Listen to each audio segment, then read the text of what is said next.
أعوذ بالله من الشيطان الرجيم.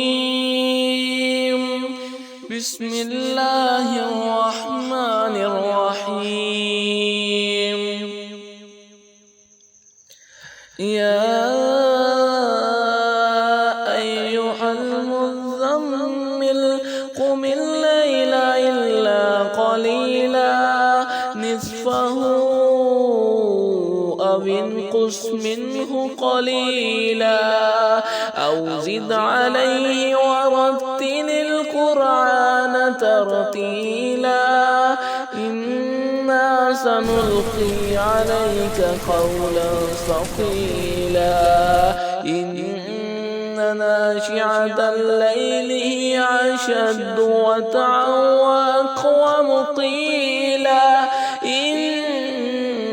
لك في النهار سبحا طويلا واذكر اسم ربك وتبتل إليه تبتيلا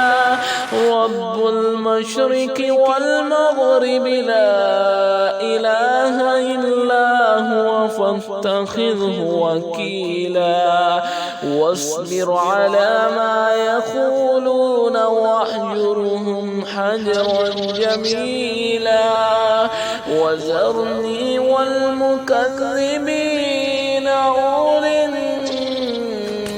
النعمة ومهلهم قليلا إن لدينا أنكالا وجحيما وطعاما ذا غصة وعذابا أليما يوم ترجف الأرض والجبال وكانت الجبال كثيبا مهيلا إنا أرسلنا إليكم رسولا شاهدا عليكم كما أرسلنا إلى فرعون رسولا فعصى فرعون الرسول فأخذناه أخذا وبيلا فكيف تتقون إن كفرتم يوما يجعل البلدان شيبا السماء منفطر به كان وعده مفعولا إن هذه تذكرة فمن شاء اتخذ إلى ربه سبيلا إن ربك يعلم أنك تقوم أدنى من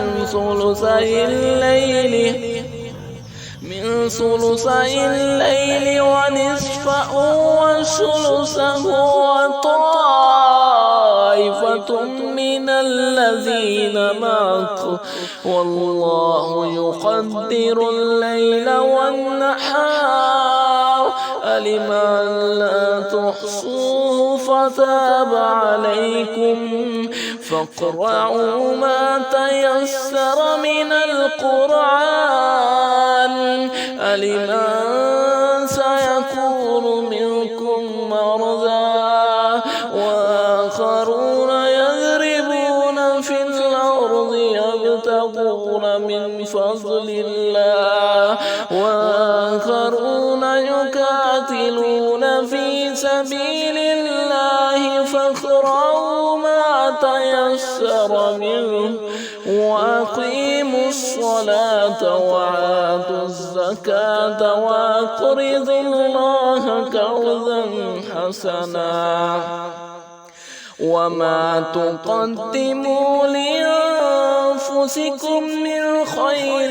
تجدوه عند الله خيرا وأعظم أجرا واستغفروا الله إن الله غفور رحيم صدق الله العظيم. عسير